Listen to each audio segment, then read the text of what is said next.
बिस्मिल्लाहिर्रहमानिर्रहीम। अस्सलाम वालेकुम स्टूडेंट्स, क्या हाल है आप लोगों के। आई होप कि हमारा जो प्रीवियस लेक्चर था which was the introduction of information system या इंट्रोडक्शन टू इंफॉर्मेशन सिस्टम जो है वो आप लोगों ने रिसीव भी कर लिया होगा और वो आप लोगों ने उसको यकीनन बड़ा बगौर अंदाज में सुनने के बाद समझने की भी कोशिश की होगी और समझ भी पाए होंगे। ठीक है, फिर still if you have any question regarding that particular video session introduction of information system जिसका नाम था, तो प्लीज डोंट हेजिटेट, कोई परेशानी की बात नहीं है। आप सवाल जो है वो ग्रुप के अंदर मुझसे पूछ सकते हैं। कुछ स्टूडेंट जो सवाल कर रहे हैं तो डेफिनेटली एक दो स्टूडेंट्स का कोई अगर क्वेरी होती है, वैसे तो माशाल्लाह लगता है आप लोग सब अंडरस्टैंड कर जाते हैं, लेकिन फिर भी जैसे कि कुछ असाइनमेंट के हवाले से कुछ क्वेरीज आई, एक या दो, नॉट मोर देन दैट, एक आध क्वेरी ही मैंने देखी थी, वो भी ये कि हमें किस तरीके से प्रेजेंट करना है असाइनमेंट को, तो वो आपका मैंने उसी का जवाब दे दिया। तो इसके अलावा अल्हम्दुलिल्लाह मैं इसको यही अज्यूम कर रहा हूँ कि everything is in your control. आप चीज़ें बाकायदगी से रिसीव भी कर रहे हैं, पढ़ भी रहे हैं और उसको अंडरस्टैंड भी कर रहे हैं, लेकिन फिर भी कोई परेशानी की बात नहीं है। इंफॉर्मेशन सिस्टम मैंने जैसा कि आपसे अपने लास्ट लेक्चर के आगाज में कहा था कि आप लोगों के लिए एक नई चीज़ है, बिल्कुल एक नई सी चीज़ है आपके पास, उसको समझने की बड़ी ज़रूरत थी और मैंने उसको उतना ही सिंपल रखने की कोशिश की थी। तो प्लीज़ आज का जो लेक्चर है उसी सिलसिले का एक अगला कदम है जिसके अंदर हम एवोल्यूशन ऑफ इंफॉर्मेशन सिस्टम की बात करेंगे। एवोल्यूशन की अगर हम बात करते हैं तो इवॉल्व होना, एवोल्यूशन मकसद है कि इवॉल्व से वर्ड निकला है एवोल्यूशन हो। तो एवोल्यूशन की जब हम बात करते हैं तो वक्त के साथ साथ जो हमने जो इंफॉर्मेशन सिस्टम्स के बारे में चीज़ें सीखी, अंडरस्टैंड करी और समझी और जानी, उसके बाद क्या हुआ, वक्त के साथ साथ जैसे जैसे टाइम गुजरता गया, इंफॉर्मेशन सिस्टम्स, इंफॉर्मेशन हुई, डेटा था, उससे इंफॉर्मेशन बनी, फिर उस इंफॉर्मेशन सिस्टम से हमने एक इंफॉर्मेशन सिस्टम इस्टेब्लिश किया, फिर इंफॉर्मेशन सिस्टम को हमने मुख्तलिफ तरह से इस्तेमाल किया, उसको यूज करने की बात की जाने लगी। तो मकसद क्या हुआ, वक्त के साथ साथ उस इंफॉर्मेशन सिस्टम की जो एक इवॉल्व होने का सिलसिला था वो उसका आगाज हुआ। वो वक्त के साथ साथ उसके अंदर एक एवोल्यूशन इंफॉर्मेशन सिस्टम की दुनिया ने देखी और उस एवोल्यूशन के अंदर हमारे पास कुछ इस तरह के सिस्टम जो हैं वक्त के साथ साथ इवॉल्व होते चले गए। हर दौर के अंदर इंफॉर्मेशन सिस्टम जो है वो एक से एक कदम बढ़ा करके बढ़ता रहा, इवॉल्व होता रहा, तरक्की करता रहा। ठीक है जी, और हमने इस तरह के सिस्टम्स जो हैं due to that particular evolution हमने एक्सपीरियंस की। तो उस एवोल्यूशन ऑफ सिस्टम्स की अगर हम बात करते हैं इंफॉर्मेशन सिस्टम्स के हवाले से, तो हमारे पास एक सिलसिला नजर आता है जिसके अंदर हमारे पास OIS या फिर OAS, जी हाँ, मैंने एब्रिविएशन एक्सक्लूसिवली इसलिए इस्तेमाल किए हैं कि सम टाइम एग्जामिनर आपको कंफ्यूज करने के लिए इन एब्रिविएशंस का इस्तेमाल कर लेता है और स्टूडेंट सवाल को समझते हुए याद करके कंप्लीट तौर पे तैयारी करके जाने के बावजूद जो है वो इस टर्म को नहीं समझ पाते और सवाल छोड़ के आ जाते। तो इसलिए मैं एब्रीविएशन खास तौर पे अगर कहीं होती हैं तो मैं अपने उस लेक्चर में, चाहे वो क्लास लेक्चर हो चाहे ये हमारे वीडियो सेशंस हो, उसमें मैं खास तौर पे आइडेंटिफाई कर रहा होता हूँ। ठीक है स्टूडेंट्स, चलिए जी, OIS का मकसद या OS बोला जाए, दोनों सेम है। OIS means office information system और OS का मकसद क्या है, ऑफिस ऑटोमेशन सिस्टम। दूसरा है जनाब TPS या फिर ट्रांजैक्शन प्रोसेसिंग सिस्टम। तीसरा है जनाब हमारे पास MIS या फिर मैनेजमेंट इंफॉर्मेशन सिस्टम। चौथा जनाब हमारे पास DSS या फिर decision support system. And the last one is the ES और द एक्सपर्ट सिस्टम। एक और सिस्टम भी होता है जिसको हम EIS या एग्जीक्यूटिव इंफॉर्मेशन सिस्टम के नाम से जानते हैं। ठीक है जी, तो ये तो थी जनाब कुछ एवोल्यूशन जो कि वक्त के साथ इंफॉर्मेशन सिस्टम के अंदर होती रही। चलिए जब हम इस एवोल्यूशन के सिलसिले का आगाज करते हैं इंफॉर्मेशन सिस्टम के हवाले से, तो पहली चीज जो हमने सामने देखी या नजर आई that is the office automation system जो कि OAS है हमारे पास। ठीक है जी, तो अगर हम OS के हवाले से बात करें तो OAS का मकसद क्या हुआ, ऑफिस ऑटोमेशन सिस्टम। तो यहाँ पे तो वर्ड ऑफिस लफ्ज समझ में आ गया होगा आपका, एक ऑफिस की बात की जा रही होगी। सिस्टम सिस्टम की डेफिनेशन हम पिछले लेक्चर में सीख करके आए, आपके लिए दोबारा रिकॉल कर देता हूँ। कलेक्शन और combination of interrelated components to achieve a certain task. In order to make decision or to achieve something out of that particular system, using that particular system, achievements की बात की जाती है systems के अंदर। ठीक है जनाब, तोड़ के आसानी से ब्रीफली सिस्टम को मैंने दोबारा से रिकॉल कर दिया। अब ऑटोमेशन से क्या मुराद है? ऑटोमेशन से मुराद हमारे पास, मैंने पहले भी कहा कि चीजों को ऑटोमेटेड करना। ऑटोमेटेड करने से क्या मुराद है? चीजों को सिस्टम बेस्ड करना। यकीनन जब कंप्यूटर आया, टेक्नोलॉजी आई, तरक्की हुई, उस तरक्की के अंदर इंफॉर्मेशन टेक्नोलॉजी का सामना दुनिया ने किया और चीज़ों को सिस्टमैटिक फॉर्म में डेवलप किया जाने लगा और इंफॉर्मेशन सिस्टम सामने आया और हमने सिस्टम्स को डेवलप करना शुरू कर दिया अपनी अपनी रिक्वायरमेंट, अपने अपने प्री डिफाइंड गोल्स को अचीव करने के लिए। ठीक है जी। तो जनाब सबसे पहले हमारे पास इस सिलसिले के अंदर जो चीज़ सामने नजर आती है, that is the office automation system. जब हम ऑफिस ऑटोमेशन सिस्टम की बात करते हैं तो स्क्रीन के ऊपर जैसा कि आपके पास डेफिनेशन नजर आ रही है, बड़ा सिंपल रखा है, बड़ा आसान रखा है। ठीक है जी।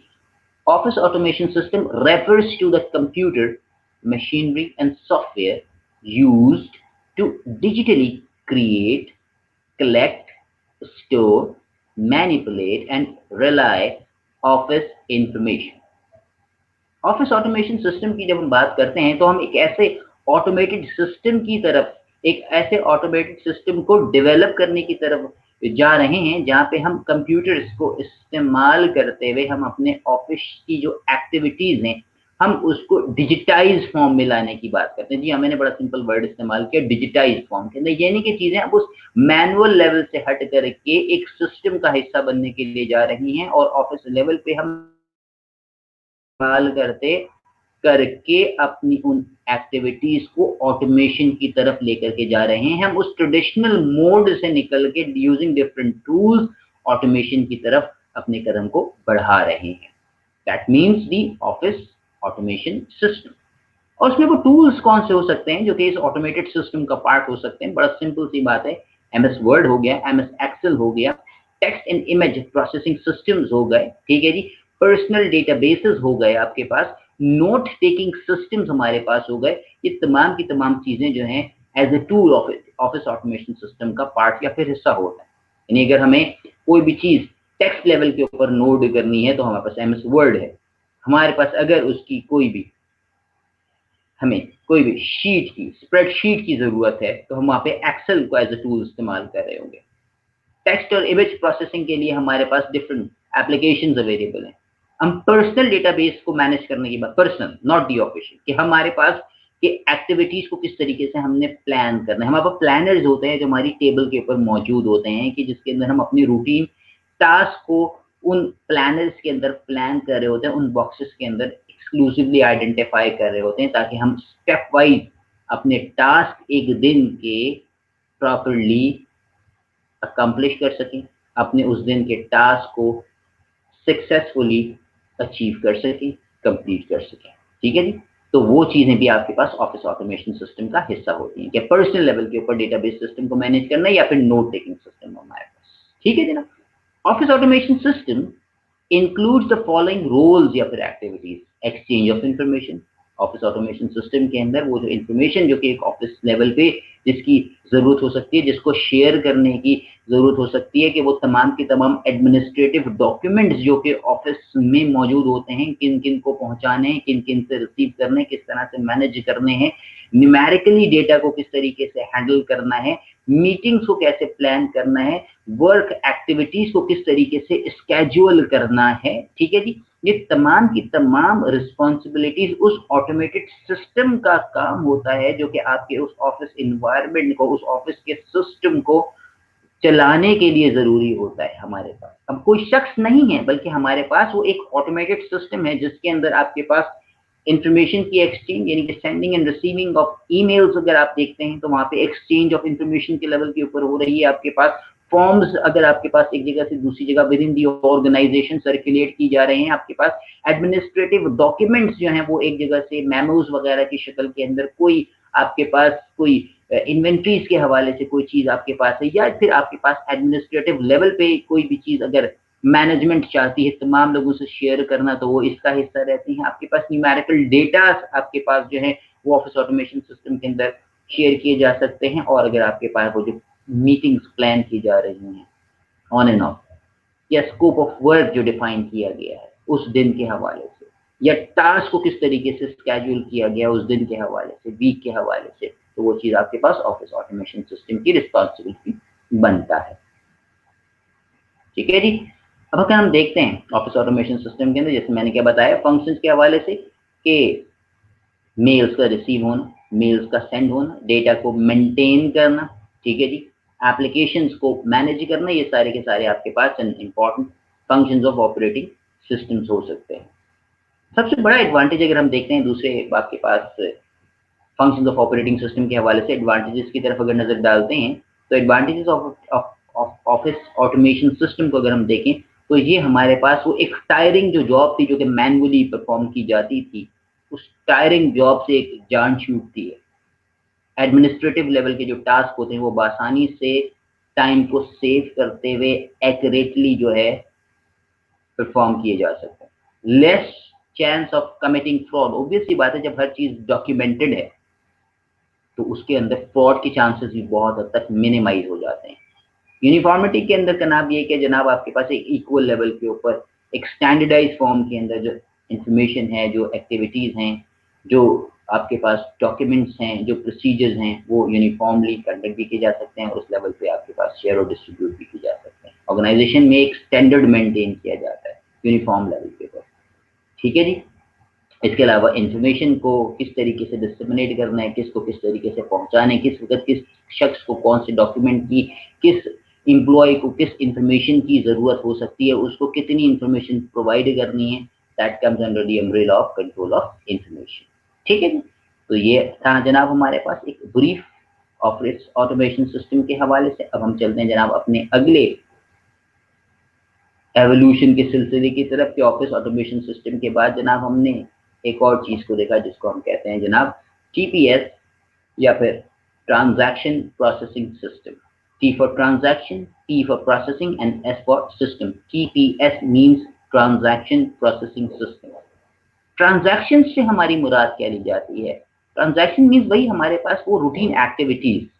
हम यहाँ पे किसी डेबिट और क्रेडिट की ट्रांजैक्शन की बात नहीं कर रहे। ट्रांजैक्शन का मकसद क्या होता है? एक लोकेशन से एक टास्क का इनिशिएट होना, ठीक है, और दूसरी तरफ से उसका रिस्पॉन्स आना। जिस तरह से हम डेबिट और क्रेडिट को देखते हैं, तो एक एक्टिविटी इनिशिएट की गई और उस इनिशिएशन के बाद जो उसका था रिस्पॉन्स आना, रिप्लाई और रिस्पॉन्स आना, that is the transaction activity. एक तरफ से जाना और दूसरी तरफ से आना, तो ये हमारे पास ट्रांजैक्शन प्रोसेसिंग सिस्टम कहलाती है।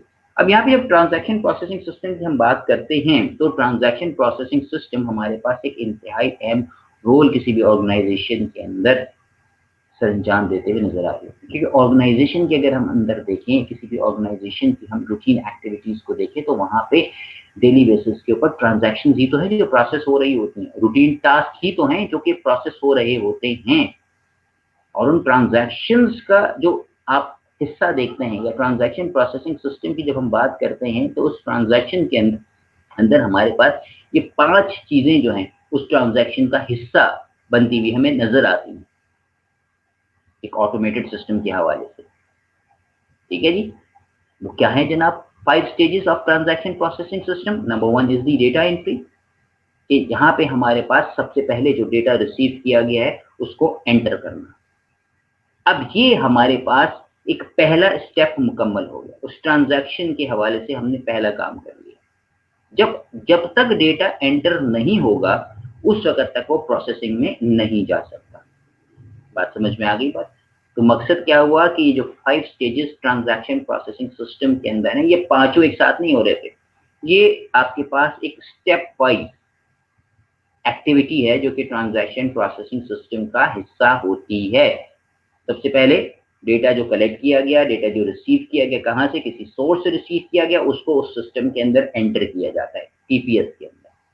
जब वो सिस्टम का हिस्सा बन गया, वो सिस्टम के अंदर एंटर हो गया, तो उसके बाद ट्रांजैक्शन प्रोसेसिंग सिस्टम का वो एंटर किया गया वो डेटा जो है, अब वो अगले स्टेज, अगले प्रोसेस के अंदर आता है, जिसके अंदर उसको प्रोसेस किया जा रहा होता है, वहां पे प्रोसेसिंग हो रही होती है। जब वो चीज प्रोसेस हो जाती है, तो इसका मकसद क्या हुआ, प्रोसेस होने के बाद अब वो चली जाएगी डेटाबेस के अंदर, यानी वो एक ऐसी स्टोरेज के अंदर चली जाएगी जहां पे हम उसको रख देंगे, उसको मेंटेन करेंगे, उसको फ्यूचर रेफरेंस में जब हमें जरूरत होगी तो हम उसी डेटाबेस से उस चीज को हासिल करेंगे। और मेंटेनेंस से मुराद क्या है, एक सर्टेन टाइप ऑफ, अगर अपग्रेडेशन रिक्वायर्ड है तो वो भी मेंटेनेंस के अंदर आती है, डिलीशन रिक्वायर्ड है तो वो भी मेंटेनेंस के अंदर आपके पास आती है, ठीक है जनाब। तो ये आपके पास डेटाबेस मेंटेनेंस हो गया। फिर वो जो डेटा आपके पास उस डेटाबेस के अंदर मेंटेन्ड फॉर्म के अंदर मौजूद है, तो फिर हम अगले स्टेप की तरफ आ जाते हैं, जिसका नाम है डॉक्यूमेंट एंड रिपोर्ट जनरेशन, कि using that particular data which is the part of database, उस डेटा को हमने किस तरीके से रिट्रीव करना है फॉर आर पर्टिकुलर रिक्वायरमेंट। और वो पर्टिकुलर रिक्वायरमेंट क्या हो सकती है, कि हम किसी पर्टिकुलर रिपोर्ट की बात कर रहे हो या स्पेसिफिक रिपोर्ट को जनरेट करने की बात कर रहे हो। वहां पे रिपोर्ट जनरेटेड फॉर्म में मौजूद नहीं होती। ट्रांजैक्शन प्रोसेसिंग सिस्टम के अंदर जो डेटा जब प्रोसेस होकर के डेटाबेस में पहुंच जाता है, तो वहां पे हम उस डेटा को इस्तेमाल करते हुए using the system reports generate कर रहे होते हैं। हर तरह का डेटा उस डेटाबेस मेंटेनेंस के लेवल पे मेंटेन्ड फॉर्म में डेटाबेस के अंदर मौजूद होता है। वहां उन रोज एंड कॉलम्स को हम अपनी मर्जी के मुताबिक मैनिपुलेट कर रहे होते हैं यूजिंग एनी क्वेरी।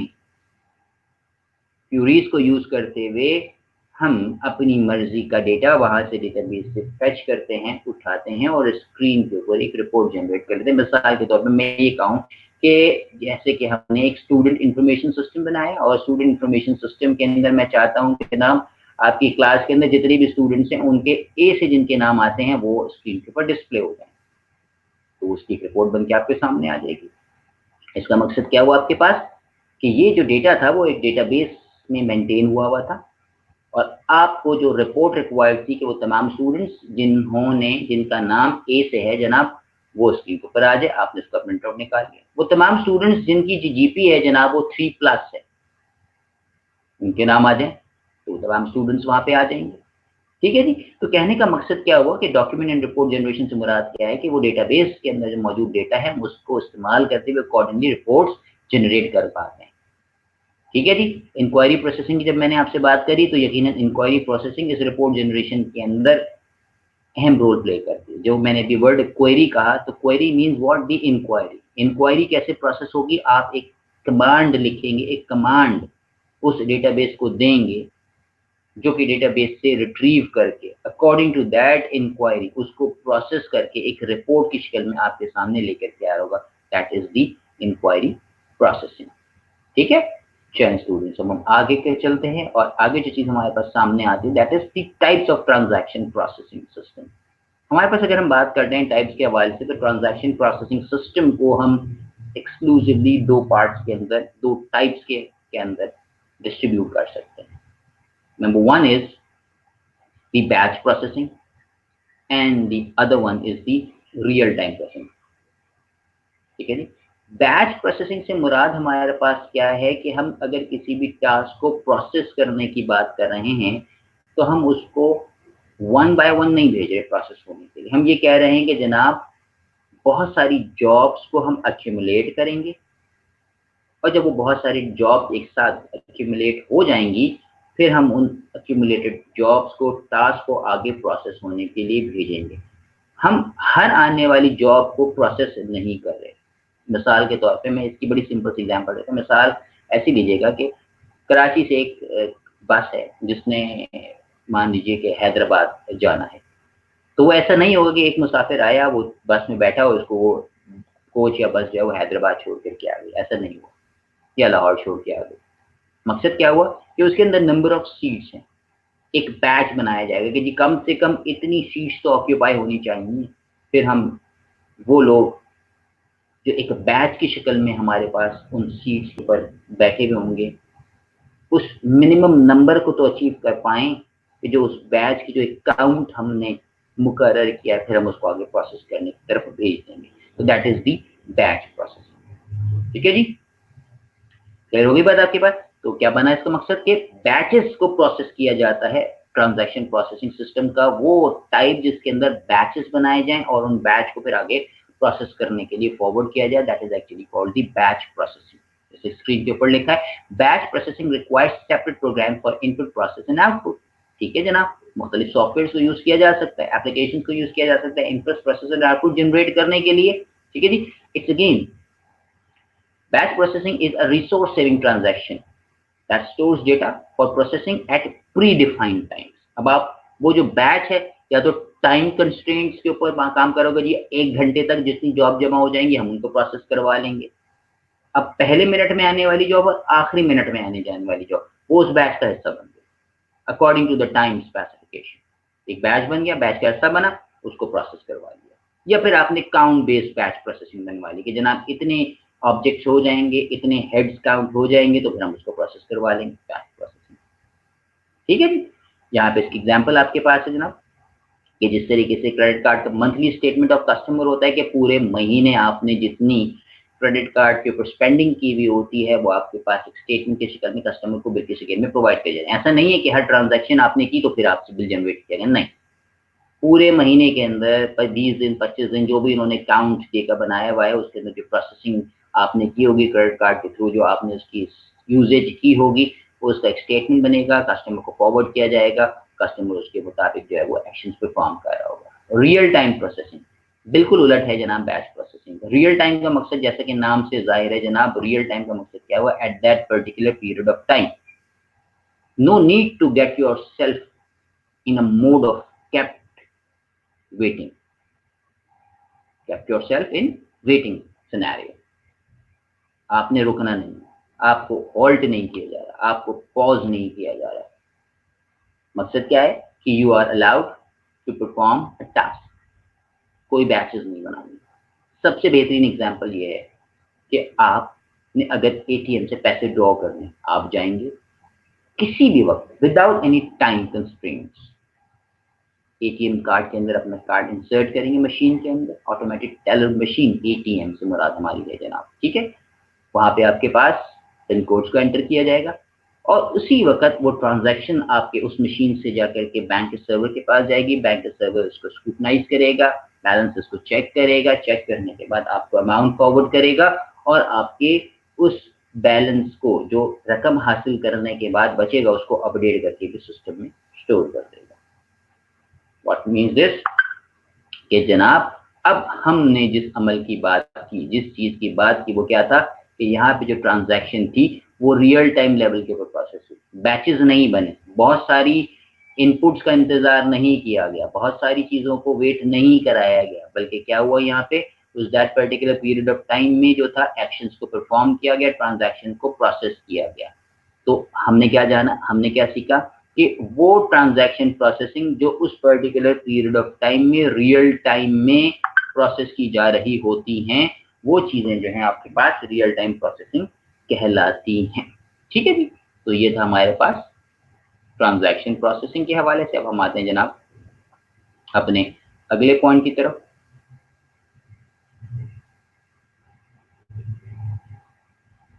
ठीक है, तो अगला जो सिस्टम हमारे पास है that is the management information system, MIS, management information system.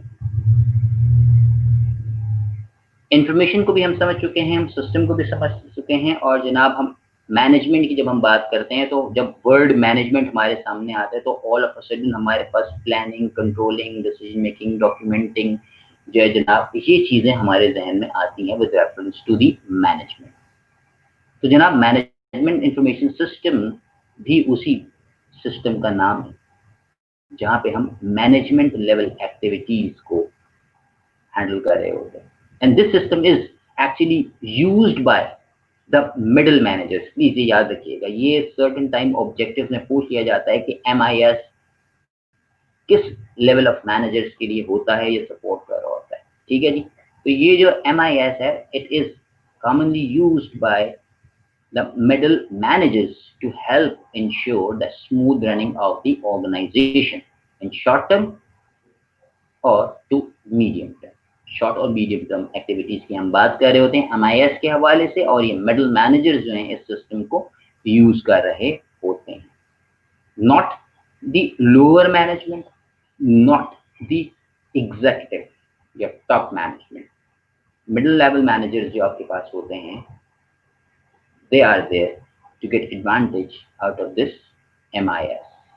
ठीक है जी। The MIS is the highly structured information system which allows managers to evaluate an organization performance by comparing the current with the previous outputs। तो mid level के जो managers होते हैं, वो managers जो mid level पे अपने टास्क को, अपनी जॉब्स को, अपनी एक्टिविटीज को परफॉर्म कर रहे होते हैं, उनको ये सिस्टम सपोर्ट कर रहा होता है परफॉर्मेंस को कंपेयर करने में, करंट सिनेरियो को प्रीवियस सिनेरियो से कवर करने, कंपेयर करने के लिए।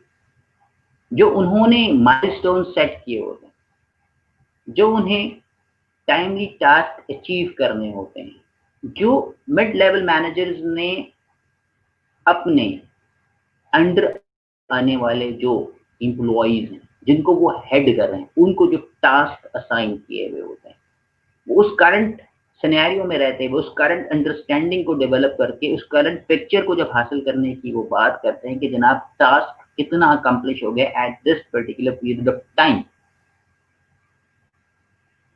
उस परफॉर्मेंस को कंपेयर करने की बात कर रहे होते हैं, जो कि उनको टाइमलाइंस की शक्ल में प्रोवाइड की गई भी होती हैं। तो वहां पे आपके पास मिड लेवल मैनेजर्स को ये MIS हेल्प कर रहा होता है, सपोर्ट कर रहा होता है। ठीक है, चलिए स्टूडेंट्स हम आते हैं अब इसकी अगली चीज की तरफ। MIS primarily serve the functions of planning, controlling and decision making at the management level. Simple सी बात है, जब हमने मैनेजमेंट की बात करी तो मैंने आपको इसके डेफिनेशन में ही बता दिया कि मैनेजमेंट से मुराद क्या है कि चीजों को सही तरीके से प्लान करना, कंट्रोल करना और डिसीजन मेकिंग की तरफ लेकर के जाना is the core responsibility of management information system. अब अगर हम मैनेजमेंट इंफॉर्मेशन सिस्टम के हवाले से बात करते हैं, जो भी मैंने आपसे कहा कि जी मिड लेवल मैनेजर्स हैं और उनकी जो टास्क फोर्स है उसकी एक्टिविटीज को कंपेयर करना और फिर करंट सिनेरियो को इवैल्यूएट करना, पहले कितना हो गया था, अब कितना हो गया, अब अंडरस्टैंडिंग क्या है, अब हमारी स्टैंडिंग क्या है, और अब हम इसी अंडरस्टैंडिंग से अगर हम काम कर रहे हैं, इसी पेस से काम कर रहे हैं, तो हम कल कहाँ मौजूद होंगे। आई बात समझ में? टास्क को हम टाइमली परफॉर्म कर पाएंगे या नहीं कर पाएंगे। तो चंद एग्जाम्पल्स इस लेवल पे हमारे सामने क्या आती है MIS के हवाले से, जैसे कि हमारे पास sales management system, sales manager है, उसकी एक टीम है और उसकी टीम को एक सेल्स टारगेट प्रोवाइड किया गया है, चाहे वो आपके पास डेली बेसिस पे हो, चाहे वो आपके पास वीकली बेसिस के ऊपर, चाहे वो आपके पास मंथली बेसिस के ऊपर हो या क्वार्टरली बेसिस के ऊपर है। एक टास्क असाइन कर दिया गया, उस टास्क को मैनेजर ने डेली बेसिस के ऊपर, मिसाल के तौर पर अगर क्वार्टरली था तो उसको अलग अलग तोड़ दिया। ठीक है जी। अब उस टास्क को भी तो देखना है ना जनाब कि अगर सेल्स मैनेजमेंट सिस्टम है आपके पास और सेल्स मैनेजर जो है उसकी रिस्पॉन्सिबिलिटी ये बनती है कि जनाब हम उन टास्क फोर्स जो कि उस सेल्स मैनेजर के अंडर में आती हैं कि वो अपने काम को, अपने टास्क को, अपनी सेल्स को प्रॉपर्ली मैनेज कर पा रही हैं या नहीं कर पा रही, क्या वो उस अंदाज में एक्टिविटीज को लेकर के चल रहे हैं कि जहां वो उस टारगेट को बआसानी मीट कर पाए या ना मीट कर पाए। ठीक है जी। तो ये चीजें जनाब हमारे पास जो हैं एक अहम तरह से, एक अहम अंदाज में उस मैनेजर को सपोर्ट करने के लेवल पे काम सरअंजाम करती हुई नजर आएंगी सेल्स मैनेजमेंट सिस्टम। इसी तरह अगर हम इन्वेंट्री कंट्रोल सिस्टम की बात करते हैं तो वहां पे हमारे पास अगर इन्वेंट्रीज को, यानी inflow of the inventory, outflow of the inventory, current status of the inventory, ये सारा का सारा आपके पास MIS के एग्जाम्पल हो सकता है। ठीक है जी। चलिए हम मूव करते हैं जनाब अगली स्लाइड की तरफ जी। मैनेजमेंट इंफॉर्मेशन सिस्टम जो है हमारे पास हेल्प करता है कुछ पर्टिकुलर रिपोर्ट जनरेट करने में।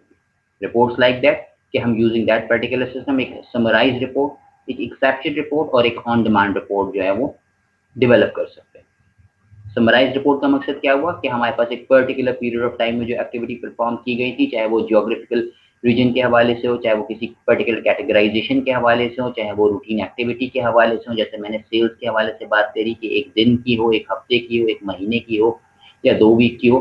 तो कहने का मकसद क्या है कि हम उस समराइज फॉर्म में एक रिपोर्ट जनरेट कर पाते हैं using the MIS। Exception report से मुराद क्या है कि if something goes beyond the normal situation, एक नॉर्मल सिचुएशन से हट करके अगर कोई चीज हो रही है तो वो एक्सेप्शन है। हम उस नॉर्मल चीज से हट करके जो होना है वो क्यों हुआ, किस वजह से हुआ, उसकी रिपोर्ट जो है वो एक्सेप्शन रिपोर्ट कहलाती है। और ऑन डिमांड रिपोर्ट का मकसद क्या है कि हमें किसी भी पर्टिकुलर पीरियड ऑफ टाइम के लिए एंटिसिपेशन के लिए कोई समराइज फॉर्म में कोई चीज चाहिए तो हम अपनी रिक्वायरमेंट के मुताबिक एक रिपोर्ट जनरेट कर सकते हैं। That is called the on demand report. ठीक है जी। हमारे पास जो MIS है वो स्ट्रेटेजिक मैनेजमेंट के अंदर, डेटा प्रोसेसिंग के अंदर इस्तेमाल किया जा सकता है। ठीक है जी। तो ये आपके सामने कुछ चीज़ें थी मैनेजमेंट इंफॉर्मेशन सिस्टम के हवाले से। प्लीज़ इन सिस्टम्स को हमने ब्रीफ किया है। आपके पास ये डिटेल में सिस्टम्स नहीं आएंगे स्टूडेंट्स, सिर्फ ये याद रखिएगा कि एवोल्यूशन की जब बात की तो उस एवोल्यूशन के हवाले से इस सिस्टम को जो कि इंफॉर्मेशन सिस्टम था वो किस तरीके से इवॉल्व हुआ, कौन कौन सी चीज़ें उस एवोल्यूशन का हिस्सा हैं, उनको समझाना जो था वो एक लाजमी सा अमल था। तो इसकी डिटेल में जाने की ज़रूरत नहीं है, ना आपकी रिक्वायरमेंट है और ना इतना कोई स्पेसिफिक डिटेल में सवाल एक्सपीरियंस किया गया। हाँ, ये ज़रूर है कि आपके पास इंफॉर्मेशन सिस्टम्स के हवाले से, जो उसके एवोल्यूशन के हवाले से बेसिक अंडरस्टैंडिंग होनी चाहिए। तो इसलिए मैंने हर सिस्टम को अलग अलग बहुत ही ब्रीफ फॉर्म में, डिटेल नहीं, ब्रीफ फॉर्म के अंदर आपको समझाने की कोशिश की है। आई होप उसको आप अंडरस्टैंड कर गए होंगे। हमने कुछ सिस्टम्स पढ़े, अभी भी हमारे पास कुछ सिस्टम जो हैं जो बाकी हैं। इंशाल्लाह अपकमिंग लेक्चर के अंदर इसके जो रिमेनिंग सिस्टम्स हैं जो कि एवोल्यूशन का हिस्सा हैं इंफॉर्मेशन सिस्टम के हवाले से, हम उनको कवर करेंगे।